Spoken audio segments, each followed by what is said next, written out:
23, 24, 28, 29 जनवरी का जिन बच्चों का एग्जामिनेशन है इस वीडियो को ध्यान से सुनना। 22 जनवरी का एग्जामिनेशन कंक्लूड हो गया, उससे क्या चीजें सामने निकल के आई, क्या डिफिकल्टी लेवल आया था, क्या ट्रेंड फॉलो होने के चांसेस है, किन चीजों पे आपको ज्यादा ध्यान देना चाहिए, सब डिस्कस करूंगा। इसीलिए बोलता हूं इस चैनल को सब्सक्राइब कर लो। अभी ये एग्जामिनेशन और आपको हम हर चीज गाइड कर रहे हैं प्रॉपर। ऐसे ही कॉलेज के टाइम आपको और ज्यादा ध्यान देना पड़ता है। जिनकी भी जो भी परसेंटाइल आई ज्यादा कम, उसमें बेस्ट डिजर्विंग कॉलेज दिलवाने की जिम्मेदारी आपके भैया की है।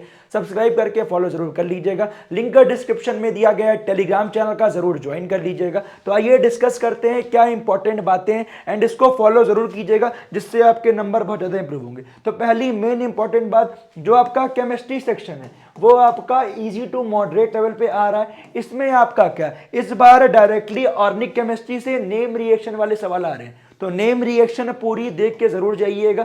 साथ ही में अगले शिफ्ट्स में आपके कुछ क्वेश्चन यहां से भी देखने को मिलेंगे जीओसी से, जिसमें आपका जो जो इंपॉर्टेंट लाइक रेजोनेंस हो गया, कुछ आपका एसिडिक कैरेक्टर, बेसिक कैरेक्टर हो गया, डायरेक्टली सवाल आ सकते हैं। सारी चीजें आप देखिएगा जरूर। साथ में आपका ज्योमेट्रिकल आइसोमेरिज्म हो गया, एनसीईआरटी बेस्ड सवाल आ रहे हैं। एंड आपका फिजिकल केमिस्ट्री से इस बार सवाल अच्छे खासे 7 से 8 सवाल आए।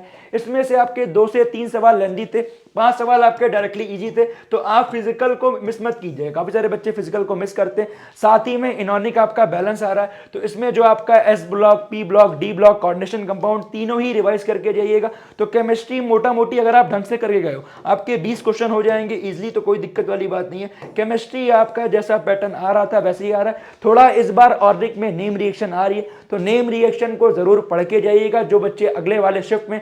साथ में जो आपका मेजर प्रोडक्ट हो गया, ठीक है, ये वाले सवाल भी जरूर करके जाइएगा, ठीक है, रिवाइज करके जाइएगा। अगली इंपॉर्टेंट बात, जो आपका फिजिक्स कंपैरिजन 2024 से थोड़ा लेवल बढ़ा है, क्योंकि वहां पे आपके 15 से 20 सवाल डायरेक्टली फॉर्मूला बेस्ड आ रहे थे। आज के पेपर में 7 से 8 क्वेश्चन आपके इजी डायरेक्ट फॉर्मूला बेस्ड थे। सवाल इसीलिए बोल रहा हूं, मैंने काफी सारे लोगों से बात की जो इजी टू मॉडरेट बोल रहे हैं। नीचे लिंक डिस्क्रिप्शन में दिया गया, टेलीग्राम का जरूर ज्वाइन कीजिएगा। साथ में आपका कमेंट में जरूर कीजिएगा अगर आपने एग्जामिनेशन दिया तो आपको पेपर का लेवल कैसा लगा फिजिक्स, केमिस्ट्री, मैथमेटिक्स के। एंड साथ ही में आपका कौन से शिफ्ट का एग्जामिनेशन था मुझे कमेंट कीजिएगा। स्टेटमेंट बेस्ड सवाल आपके फिजिक्स में 4 से 5 क्वेश्चन लगे, मॉडर्न फिजिक्स से आपके 3 क्वेश्चन आए हुए थे। बात करें अगर आप अगर आप ठीक से पढ़ के गए तो आपके 20 सवाल हो जाएंगे। अगर आप फॉर्मूला बेस्ड सवाल की बात करें तो आपके 8 से 10 सवाल आप मान के चलो फॉर्मूला बेस्ड आए थे, बट आपके साथ में कंसेप्चुअल सवाल भी आए थे।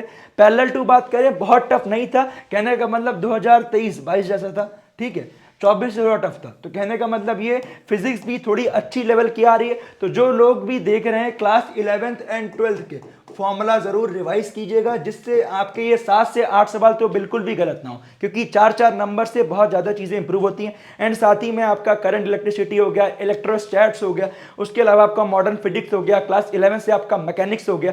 ये सारी चीजें आप अच्छे से लास्ट में रिवाइज करके जाइएगा। चलते हैं मैथमेटिक्स में, जो हर बच्चे को टफ लगती है। पेपर आपका एज सच मैथमेटिक्स का बहुत ज्यादा टफ नहीं था, बट आपका लेंदी था, इसलिए पेपर आपका ओवरऑल बात करें टफ ही माना जाएगा।